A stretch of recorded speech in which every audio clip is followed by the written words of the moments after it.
बिना संदेह के जाना चाहिए। भगवान शिव कहते हैं, देवी अगर मित्र आपका दुश्मन बन जाए, अब फिर ध्यान से सुनिएगा, मित्र आपका शत्रु बन जाए, मित्र से दुश्मनी हो जाए, तकरार हो जाए, यदि गुरु से आपका मन हट जाए, पिता से आपका बैर हो जाए, पिता से मोह भंग हो जाए, और भगवान के स्थान पर आपका कोई शत्रु आधिपत्य कर ले जाए, ऐसे स्थान पर यदि बिना बुलाए जाओगे तो कल्याण नहीं होगा। अब भाई मित्र के यहां अगर गए और मित्र आपका शत्रु बन गया है तो वहां जाओगे तो क्या होगा? अपमान मिलेगा। किस लिए चले आए? हमने तो तुमको बुलाया भी नहीं था। 4 आदमियों के बीच में अपमान होगा।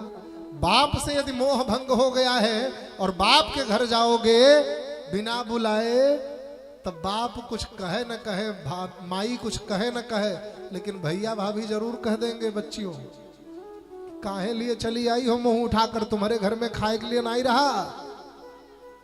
तो इस बात का भी ध्यान रखना है।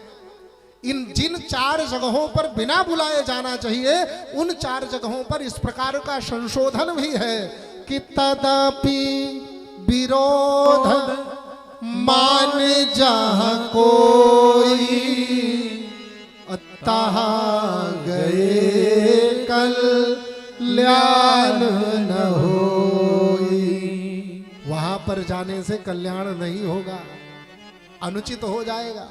भगवान के मंदिर में जाओगे, अगर शत्रु वहां का मालिक है तो वहां पर जाओगे तो शत्रु क्या करेगा? भगवान के मंदिर में जाने से रोक देगा, तो क्या कर लोगे? पिता के घर जाओगे, पिता ताने मार देगा तो क्या कर लोगे? मित्र के घर जाओगे, मित्र भगा देगा तो क्या करोगे? गुरु के घर जाओगे और गुरु ने डांट कर श्राप दे दिया तो क्या करोगे? इसलिए यदि विरोध हो गया हो तो फिर वहां कतई नहीं जाना चाहिए। परंतु माता सती के मन में कोई भी बात बैठती नहीं है। माता सती किसी भी बार को समझती नहीं है। बाबा लिखते हैं कि भांति अनेक शंभु समझावा। माता सती को अनेक अनेक भांति से भगवान शिव समझाते हैं, लेकिन भावी बस न ज्ञान उर आवा। भावी प्रबल होती है, इसलिए उनके हृदय में ज्ञान नहीं आता, उनके हृदय में वो बात नहीं बैठती है। जिस बात को समझाना चाहते हैं ना भगवान शिव, वो बात उनके हृदय में कदापि बैठती ही नहीं है। तो भगवान शिव अपने मन में सोच लेते हैं कि अब होई है सोई सो राम रचि राखा, और को करि तरक बढ़ावई शाखा। अब होगा वही प्यारे जो राम जी को भाएगा। इसलिए क्या करना है, हमें इसमें कुछ भी चिंता करना ही नहीं है। किसी भी प्रकार का चिंता नहीं करना। जब माता सती नहीं मानी तो कही देखा हर जतन बहु राई न दक्ष कुमार, और दिए मुख्य गण संग तब विदा कीन त्रिपुरा, विदा कीन त्रिपुरा। भगवान शिव जब देखे कि इतना समझाने के बाद भी सती नहीं मान रही है, तो अब सती को समझाना बेकार है, क्योंकि अब सती रुकने वाली नहीं है। इसलिए अपने 2 प्रमुख गणों को भगवान शिव सती के साथ भेजते हैं और कहते हैं जाओ इनको लेकर के इनके पिता के घर पहुंचाओ। इनके पिता के यहां से इनको सुरक्षित इसी प्रकार लेकर के आओ जिस प्रकार यहां से सुरक्षित ये सब जा रही हैं। और बाबा लिखते हैं कि पिता भवन जब गई भवानी, पिता भवन जब गई भवानी, सच त्रास का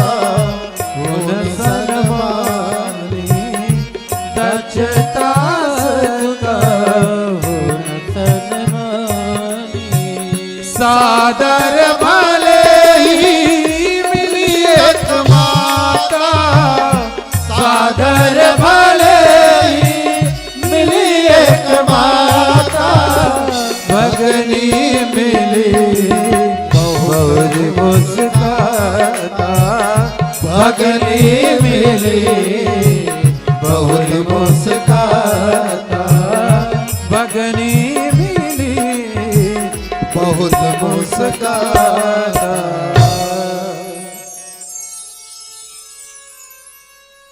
महाराज दक्ष ने पहले ही आज्ञा कर दिया था सभी द्वारपालों को, सभी सेवकों को, सभी आदेश पालकों को, सती के यहां से कोई भी आए तो कोई भी उसका सम्मान नहीं करेगा।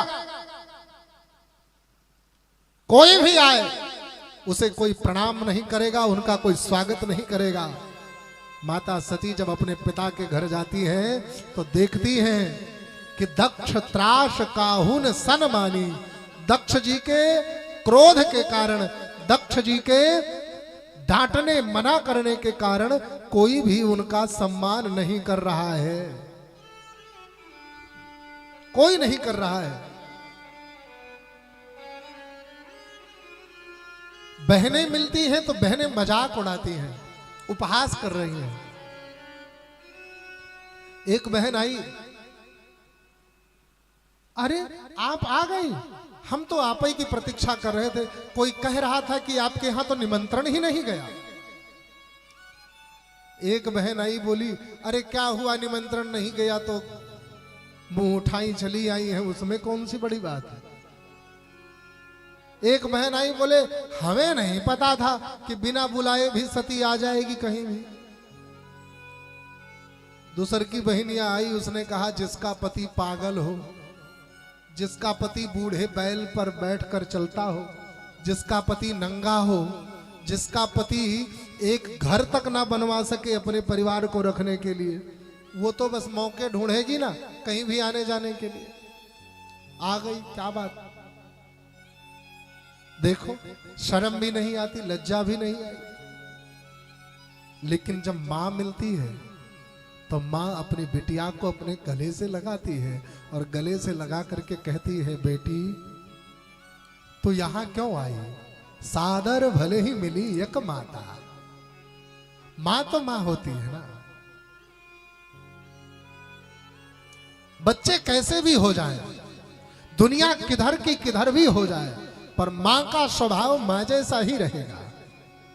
मां अपनी बिटिया से पूछती है, बेटी तू यहां आई क्यों, तुझे यहां नहीं आना चाहिए था, देख रही है तेरा कैसा अपमान हो रहा है। तूने ये भी नहीं सोचा कि जब तेरा अपमान होगा वो भी तेरे पिता की आज्ञा के कारण होगा तो मुझ पर क्या बीतेगी। इसलिए बेटी तुझे यहां आना ही नहीं चाहिए था, अपमान कराना चाहिए ही नहीं था, अपने अपमान का अवसर किसी को भी नहीं देना चाहिए था। माता सती रोने लगती है, मां के साथ भेंटती है, मां को मिलती है और फिर विचार करती है कि चलो कोई बात नहीं, भवन में हमारा कोई सम्मान नहीं कर रहा तो कम से कम हम चले यज्ञशाला में बैठे यज्ञ की आहुतियां देखेंगे। यज्ञ में देवता लोग आवाहित हैं, उन देवताओं के नाम की आहुतियां पढ़ेंगी, उन देवताओं का स्वागत होगा, उन देवताओं के मंत्रों का उच्चारण होगा, भगवत नाम संकीर्तन होगा, तो वही चल करके देखें हम, शायद कुछ आनंद मिल जाए। माता सती जैसे ही आई है कि शिव अपमान न जाई सही, हृदय न होई प्रबोध, और सकल सभई हठी हटक तब बोली बचन सक्रोध। कुछ भी हो जाए, मेरे शिव ने मुझे भले ही त्याग दिया है, मेरे पति ने मुझसे पत्नी का सम्मान भले ही छीन लिया है, मेरे पति ने मुझे मां का दर्जा भले ही दे दिया है, लेकिन सुनो मेरे पति का अपमान मैं सह नहीं सकती। सकल सबई हटी हटक, जो भी लोग थे उनको झिटक दिया, जो भी लोग उनको कहने आए थे सती जी आप कैसे आई, सती जी आप कैसे, सबको पीछे कर दिया, हटाओ यहां से। और क्रोधित होकर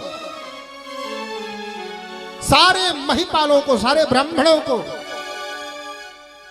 सारे सभासदों को, सारे मुनियों को ललकारती है सती और कहती है, कही सुनी जिन शंकर निंदा।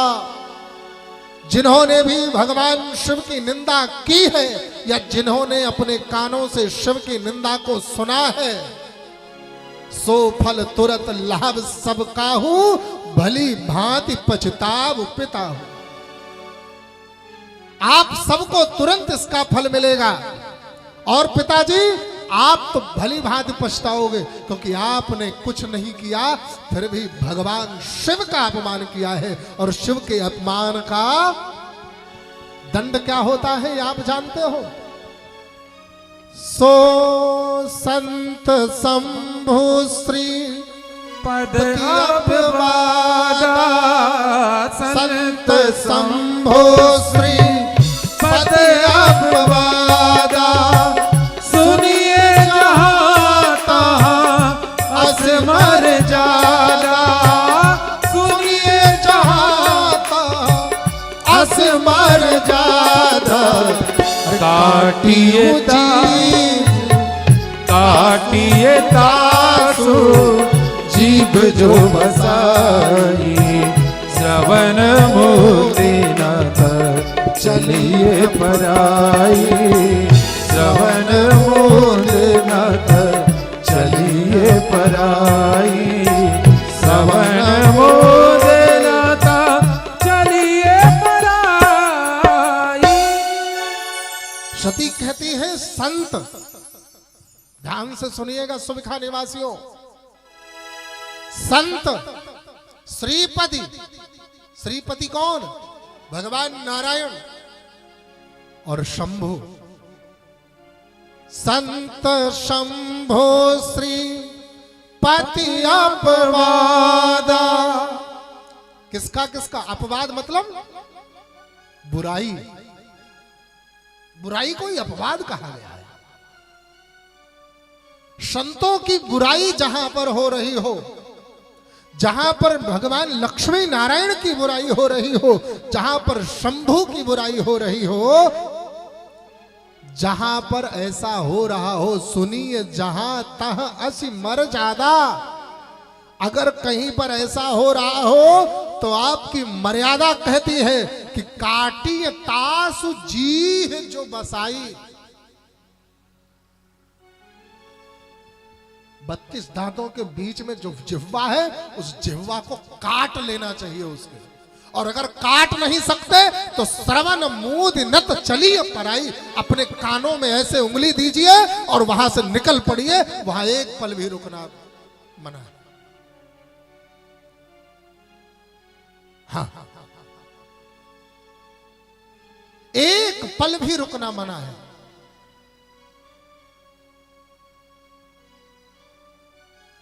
और ये अपवाद प्रायः सब लोग करते हैं, ये अपवाद प्रायः सब लोग करते हैं।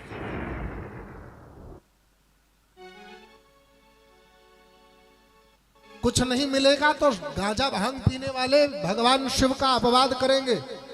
शंकर जी की बूटी पी रहे हैं, शंकर जी की बूटी ले रहे हैं, ये भी भगवान शिव का अपवाद है, अपमान है। क्यों? क्योंकि ना तो चिलम बनाकर आपने शिव को पिलाई है और ना ही आपने भांग उगाकर भगवान शिव को पहुंचाई है। तो जो चीज आपने नहीं की है वो उसमें भगवान शिव का नाम लेने का अधिकार आपको कैसे? अगर ऐसा कोई कहीं पर कहे गांजा शराब भांग पीने वाला कि ये शंकर जी की बूटी, हम तो शिव भक्त हैं, तो उसकी जीभ काट लीजिए। अगर जीभ नहीं काट सकते तो कानों में उंगली दीजिए और निकल पड़िए। अगर किसी संत, किसी ब्राह्मण की बुराई, किसी ब्राह्मण, किसी संत का अपवाद हो रहा है तो उसकी जिह्वा काट लीजिए। और अगर नहीं काट सकते तो कानों में उंगली दीजिए, वहां से निकल पड़िए। लक्ष्मीपति भगवान नारायण की बुराई जहां पर हो रही हो, भगवान नारायण के विषय में अपवाद जहां हो रहा हो, उनकी जिह्वा को अगर सामर्थ्य है तो काट लीजिए। अगर नहीं काट सकते तो कानों में उंगली दीजिए, वहां से निकल पड़िए। ये मर्यादा कहती है, शास्त्र कहता है। लेकिन ऐसा करने वाले तो आपको 100 में 99 लोग मिलेंगे। कलयुग है, इसीलिए तो ये कलयुग है। ऐसा करने वाले 99 लोग होंगे, इसीलिए इसका नाम कलयुग है साहब। पर आप एक हो, आप एक ही बहुत हो, एक बहुत हो। भगवान कृष्ण की 8 अक्षौहिणी सेना, धरती के 3 भाग के राजा कौरवों के तरफ थे और 100 भाई स्वयं कौरव थे। महान धनुर्धर स्वयं अंगराज थे। भगवान कृष्ण कहते हैं, अंगराज एक बात मैं तुम्हें बताऊं, ये तुम्हारे बल पर दुर्योधन फड़क रहा है, अगर तुम दुर्योधन का साथ छोड़ दो तो ये युद्ध रुक जाएगा। अंगराज कहता है ये अपवाद हो जाएगा, अरे ये शीश कट जाए, ये जीवन चला जाए, कोई फर्क नहीं पड़ता। और ये हमें पता है कि कौरवों की ओर एक नहीं पूरे धरती के योद्धा आ जाए, पर कृष्ण जिस ओर होगा विजय उस ओर होगी। केशव मैं जानता हूं मेरा भी सर इस युद्ध में कटेगा, परंतु क्या मित्र को धोखा दे दूं, ये मर्यादा है। इतने समर्पण भाव से लड़ने वाला कर्ण जिसके तरफ हो, हाथों की उंगलियों को पकड़कर धनुष की प्रत्यंचा चढ़ाने वाला आचार्य द्रोण जिसकी तरफ से तीर कमान ताने खड़ा हो, स्वयं आचार्य कृपा जिसकी ओर खड़े हो, धरती पर थर्राते हैं जिसका नाम सुनकर सभी राजा, ऐसे पितामह भीष्म जिस ओर खड़े हो उस ओर भगवान कृष्ण की उंगली पड़े और वह पक्ष हार जाए, पूरा का पूरा युद्ध समाप्त हो जाए। ये परमात्मा के कृपा का फल है। यदि आपका विश्वास ईश्वर पर है तो दुनिया चाहे जितनी संख्या में हो, लोग अपवादी चाहे जितने हो, फर्क आप पर नहीं पड़ना चाहिए। एक बड़ी अच्छी